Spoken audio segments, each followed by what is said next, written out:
DC, appreciate the time, man. Absolute pleasure to speak with you. How are you, my friend? I'm good, man. How about yourself? Good, yeah. We've a bit of a heat wave here in Dublin, so we're not used to the heat. So I'm enjoying that, I have to say. But it's great to speak to you, man. First of all, obviously, how's everything with you out there? You've obviously been recently inducted into the Hall of Fame, which is an amazing thing. How's everything with you? And we're going to obviously chat about the Alta MMA, who you're doing that with John Kavanagh, Lord Sanko, and those guys in a moment. But that must be a huge honor for you, mate. Massive. It was a massive honor to go into the Hall of Fame. Very special to go in with Khabib. You know, he's one of my best friends and a great guy. So to have two guys from the same gym go into the Hall of Fame in one day, it was amazing. It was really a tribute to our coaches, to all the athletes that have taken part in helping us to build such fantastic careers. It was amazing. Definitely. And I have to ask you, obviously, where does that rank in your career? Obviously, it's a very, very special moment. It's a very emotional moment. You're obviously a double champion. Is that right up there for you? It has to be. You know, anytime you're honored for the work that you put on paper, it's as good as it comes. So for me, it was right up there. You know, that night was so special to spend it with the people that I love, to all come together one more time to honor a great career was truly something special, and it's something I'll never forget. Awesome stuff. Okay, I got to ask you about the Alta MMA. There was actually one here at the weekend in Dublin, and funnily enough, my nephew, who's I think 23 years of age, one of his friends was actually participating in it, just coincidentally enough. And obviously, I know John for many a year, covering the Irish MMA scene here. First of all, for you, just to get involved in this program, I think it's something pretty special. You meet people from all walks of life who want to get involved. And obviously it was formerly Wimp to Warrior. They've rebranded to Alta MMA. Just for you, why did you want to be so associated with this brand, Daniel? I love the message. I love the idea that anybody can fight, right? And it's not necessarily in the actual fight. It's in the ability to go and learn a sport that means so much to so many. It's in the ability to gain skills to the point that at the end of this thing, you're willing to go out there and test those against someone else. It's very easy for people to sit on the couch and go, I could do that. But to the people in the Alta program that actually took the initiative to get in there, obtain skills, go on a journey that not only helps you mentally, but physically, it's outstanding. And I have seen in my program, big people, small people, skinny people, older people. It's a deaf girl was in our program. Wow. Like anybody can do it, man. And it's truly special to watch all these people come together with one goal in mind and start to collaborate as a team to try and get them to their finish line. And you mentioned there, a deaf girl. Is there one story maybe that stands out for you in someone that you met along this journey, since you've engaged with the Alta MMA program? Is there one standout story that sticks out in your mind? Jen was, the deaf girl, Jen. It was very difficult for her to, obviously she can't hear us. So we're like gesturing everything to her. She was all in on it. And we scholarshiped her because wow. doesn't have much money. We scholarshiped her, but then she moved out of Gilroy and moved down to San Jose. So she ultimately didn't finish the program, but she was just phenomenal, man. She was like a ball of energy. She was about 130 pounds, and she would sprint when we were doing the warm-ups. Wow. She would just do everything so hard that she really stood out to me. Another one is my buddy, right? So this guy named Chad, his boys wrestled in my program. And Chad decided he wanted to give it a shot. Dude has already lost 40 pounds in 10 weeks. Wow. And he is really looking forward to trying this thing that he has seen us do for so long. So it really has been inspiring to watch.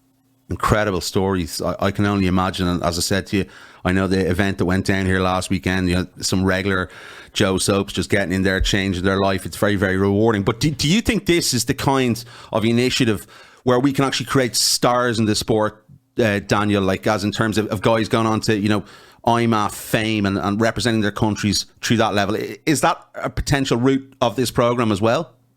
Honestly, and I think that is what I believe a lot of young athletes or potential athletes are missing out on.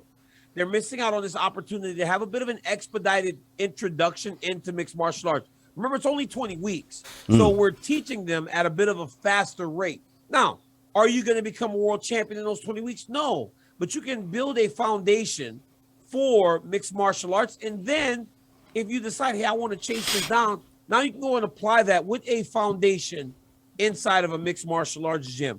So I would love to have a young guy, 19, 20 years old, come into the Alta program, learn through the Alta program, and then I send them out to AK and go, hey, now you don't have to be as intimidated, because there's nothing more intimidating than going into SBG and saying, I dream of one day becoming a mixed martial arts star and world champion with no skills, right? You might look to your left, you might see little Brad, Tona, I think. Brad was there, that's right, yeah. Or you might see Conor, or you might see a guy and you're like, it's intimidating. You go into AK, you see Khabib and Islam and myself or Velasquez, or, it's intimidating. But if you have a bit of a foundation, maybe it's a little less intimidating. Maybe you're more okay with going in there and mixing it up with some of those lower level guys, and then ultimately building yourself into a world champion. So I do believe that's a path that can be taken. I think that a lot of young athletes are missing that right now. This is an opportunity for them to get better and get the functional stuff that they will need to ultimately become champions. Well, then, Daniel, taken from that, have you come across a talent that will be at that level, being able to go into your gym or maybe, sort of hold their own to some regards against guys of a pro level? Most of my guys are a little bit older, right? We got the heavyweight camp. I ended up getting like 4 heavyweights, like real heavyweights. They're like, one dude's like 6'5". But we've got the heavyweight camp. But there's a guy named Art. He's a jiu-jitsu guy.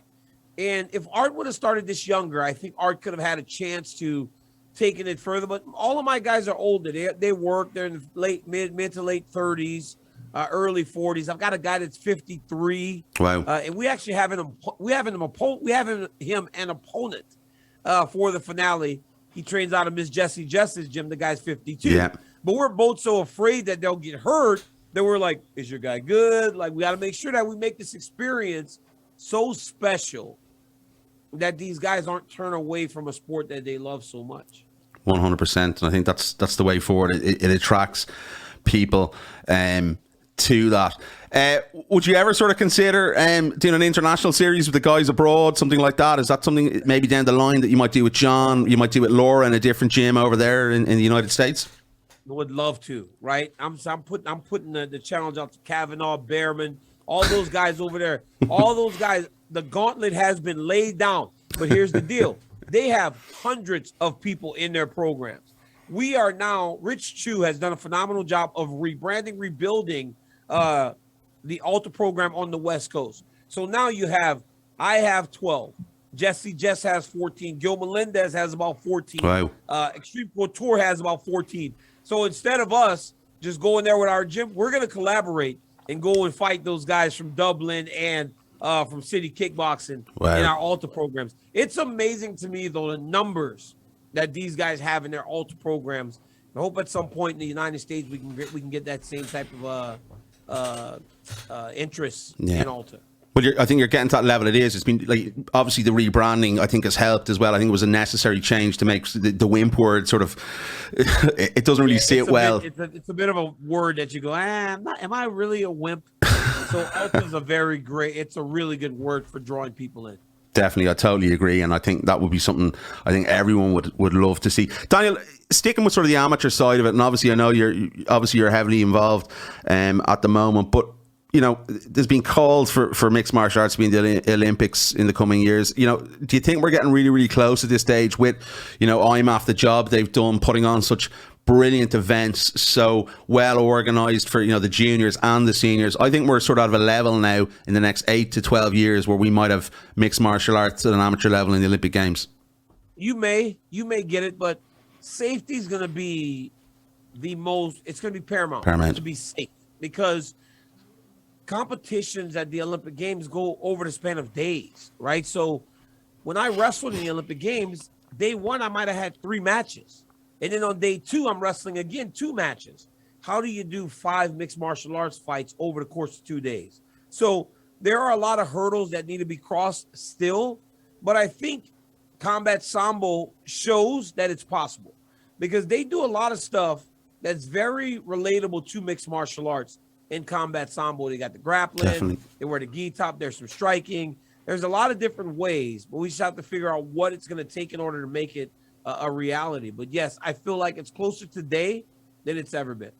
Amazing. I totally agree with you as well. I think they've done a fantastic jobs, and the guys and the coaches from all over the planet from the mixed martial arts community. Listen, I have to ask you while you're on me, obviously a lot of stuff happening in the UFC at the moment. We've the lightweight division, Killers Row. We've a huge fight, including one of your teammates, Islam Makhachev, is going to be challenging, fighting Charles Oliveira for that UFC lightweight title at UFC. Challenging him. We gotta we gotta let that go, right? Like, yeah, I think I agree. Got done bad, man. Oliveira got done bad by a commission that just didn't know what they were doing. It was bad. Charles Oliveira is the lightweight champion of the world. Sticking with that, right? Do we need to change the scales in UFC? Do we need to go to digital scales at this stage instead of the manual scales? What's your thoughts on that? I think we should. Well, there was a guy in Texas, in Dallas. The guy was a stickler to the point that I thought Juliana Pena was going to miss weight. I'm like, dude, exactly. The scale broke. She's fine. He's like going to 151. 34.8. I'm like, guy, just if the scale breaks, she is fine. Like, let's just get going here. The champ made weight, the challenger made weight. We got to fight, So yeah, I think we need to take it out of the people, out of the hands of the commission, because we as human beings want to feel a part of the show, and you don't need to be that heavily involved. I agree totally. Listen, I've spoken to your coach Javier Mendez over the years, numerous amount of times, and I think I spoke to him probably about 18 months ago, and he said to me he believes that Islam has better all-round ability than Khabib Nurmagomedov. What would you say? Would you agree with that, being a coach in the gym as well? I think that Islam possesses great stand-up, but I don't know who. There's never been a person more dominant in one skill than Khabib. Khabib's wrestling and grappling is so good. Whereas Islam's a fantastic grappler, and Islam's a fantastic striker, probably a more technical striker than Khabib. I don't know if it levels out to that one skill that Khabib possesses that is just so dominant. But Makhachev is a great striker. He's a great grappler. And, I mean, dude's as good as they come, man. Like, I'm telling you, I still think that the story's not told yet on Islam Makhachev. There's so much more for the world to see in regards to who this kid is. He's a truly special talent. In terms of his personality? His personality, his overall game. Like, you still haven't seen his overall game because no one made him use it, right? He's been able to take people down and dominate them on the ground.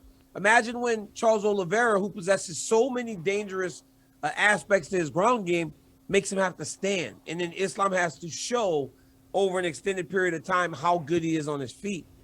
There's a lot. And then his personality, you guys have no idea. Like, you're going to start seeing. Khabib didn't come into his own personality-wise until the end, when he was very comfortable speaking English, and he had an opponent in McGregor that drew it out of him to really show the world who he was, like what we see every day. I totally agree, and I think I have to ask you that. Is there any possibility we ever see Khabib come back and fight again? I know you were sort of teasing about it recently. There was sort of more stuff between him and Conor on social media, a lot of trash talk. Is it done, Daniel?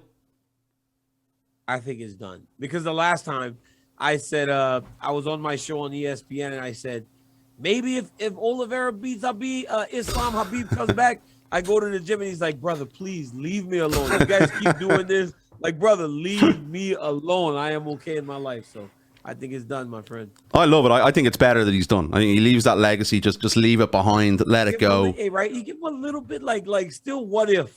Like, he leaves you with that, man, I want some. Look, you can't always give everybody exactly what they want. You leave them wanting more, and it's better that way. Like, there are a number of movies where we go, man, I wish they did a second. Could you imagine on The Usual Suspects when Kaiser Soze walks off? What a film. What happened to him? I would love to know what happened, but they never gave it to us. And now we all point back to The Usual Suspects and go, man, what a film. Right? That's all you can come out is like, what a film. 100%. That's what it is, man. It's absolute cracker. It's a worldie. It's one of the best ever. Unbelievable show. I love it. Absolutely. So it's like it's like he's Kaiser Soze, right? He got up, he left, and there's still so much more of that book that we want to read. Definitely. And speaking of people who are done, sort of a perception amongst, a lot of mixed martial arts fans, we see it online quite a lot, is, obviously Conor McGregor was sort of teasing about retirement again the other day before saying he was joking, comparing, himself to Arnold Schwarzenegger. Do you feel as though Conor is done in terms of a fighter? That's been sort of a narrative that's been branded around quite a lot because the fact he's only won one fight since 2016. What are we looking at here, do you feel, as an analyst and someone who's obviously been in there and covered the sport? Do you think we're going to, see Conor come back to any sort of championship level again? See, that's the difference in the question, right? Is Conor McGregor done fighting? No, he'll fight. And there are a lot of guys that he could beat, right? There are a lot of guys that Conor McGregor can beat at 155 and 170. But I don't know if he can recapture that surprising. Oh man, this dude's like, look at what he did to Eddie Alvarez. Like, look at what he did to Jose Aldo. Like, I don't know if he can recapture that. And honestly, I don't think it's for lack of skill. I think it's because he doesn't need to. I think when Conor McGregor was on his ascent, he needed to change his life, his family's life. Everything was a need. Right? I remember he got 50 grand from Dana White when he got a bonus. Yeah. Conor McGregor gets a $50,000 bonus right now. He wouldn't even pay attention to it. But the excitement that he showed when he got that first bonus told me that he needed this. He doesn't need this anymore. And I think that might be what his drive was to be what he became, was that he needed to change his family. And he's done that successfully. What do we see then when Conor comes back? There's obviously been rumours of fights left and right, that possibly he's going to fight Floyd in boxing again. There's been talk, obviously, of a Diaz trilogy. There's plenty of other names being tried. That's what should happen, but obviously Diaz is fighting Hamzat. Yeah. That's what should happen. Conor should have come back to fight Nate because, again, if Nate leaves the UFC, then we'll never get that third fight. And that's unfortunate, but I believe that he should, I thought he should fight Nate. I thought he was going to fight Michael Chandler, but Chandler sounds like he's going to fight Poirier. So I really don't know what's next for Conor McGregor. And I don't feel like you can just put him in there with anyone. I agree. Whoever he fights has to have some sort of name value. So Conor won't be used to elevate young talent. It's going to be people that we recognize in the octagon against him. Do you think there's a possibility they'll, throw Conor in against the winner of Charles and Islam? Money fights are what sells. Off the table. I think nothing's off the table. Both of those guys would want to fight Conor McGregor as a title defense. So, and that plays a factor into everything that happens in the UFC. I'm not sure if you can you give a pick? I know because you're analyst role. You can't give a pick. Yeah, exactly. I was going to ask you, so I won't. I'm done making enemies picking fights. No, yeah, that's fine. Absolutely no problem with that. I've got to ask you. I know you've covered Ian Garry, another star here from Ireland. I know you've been on the broadcast from a couple of his fights. What's your thoughts on him? Obviously, in a hugely stacked division, in that welterweight division, it's Killer's Row plus 10. It's amazing division. Just your thoughts on him. There's a lot of hype behind him here in Ireland at the moment. I've known Ian for a long time. What's your thoughts on Ian? I think he's very good. I think he's a talented young fighter, talented young striker, and extremely confident. That's one thing that you guys got over there is confidence. I tell you that much. No lack for self-belief. Ian Garry has that in spades. He's got a tremendous ability to see strikes coming in his direction. He showed that he can defend takedowns. And just his patience and his fight IQ for a guy that's so young in the game is second to none. He's good. I think Ian Garry's good. I think we still have to see if he's championship caliber, but he's on his way. I agree. Daniel, I have to ask you about, I've seen you've landed an acting role, a spin-off of the hit movie Warrior, like a film I absolutely adored. I love that film. Can you tell us a little bit more about that? That's pretty cool, man. It's a cool thing, right? We the series is being developed for Paramount Plus, which is doing really well here in the United States. Gina Rodriguez is also a part of the show, and who's a phenomenal actor. She was Jane the Virgin, amongst many other things, over the course of her life, an acting career. there's another guy, and it's a story that may be very dear to you guys over in Ireland. You'll Wow. love that storyline that's coming about another guy. So there's many actors or fighters involved in this story. But me, myself, my name is Bobby Watkins, and I'm from Houston, Texas, and I'm a 45-year-old retired fighter.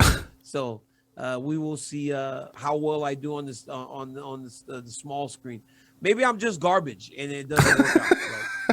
I'm sure you'll be good, man. I'm massively looking forward to that.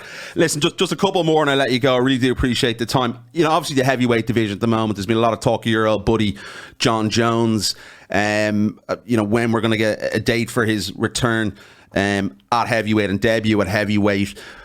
What's your thoughts with the heavyweight division at the moment? It's sort of gone a little bit stagnant, in my opinion. Everything that's gone on with Francis maybe stepping away to box. It's sort of a little bit in limbo at the moment. Is that fair to say about the heavyweight division?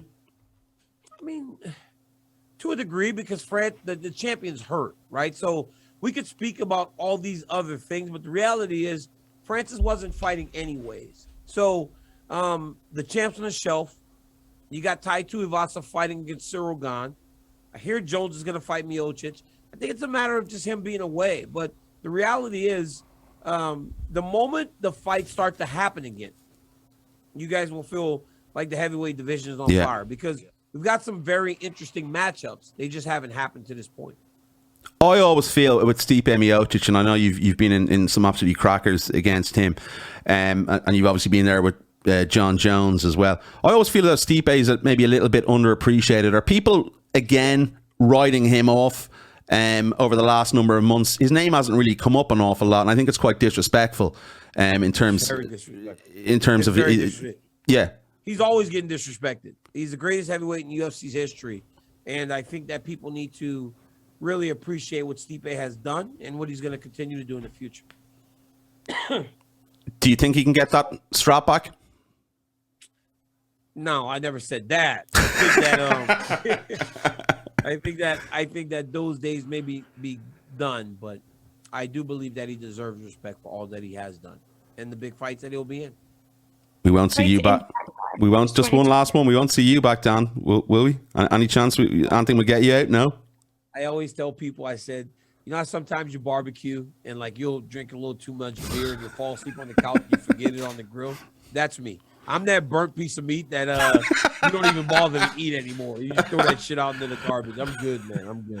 What a pleasure to speak to you, Daniel. I really appreciate the time, man. It's been looking forward to catching you over here possibly someday. Guys, get into the Alta Warrior program. Wake your warrior. It is phenomenal for everybody, from the grandmother to the grandfather to the young guy that wants to be a world champion.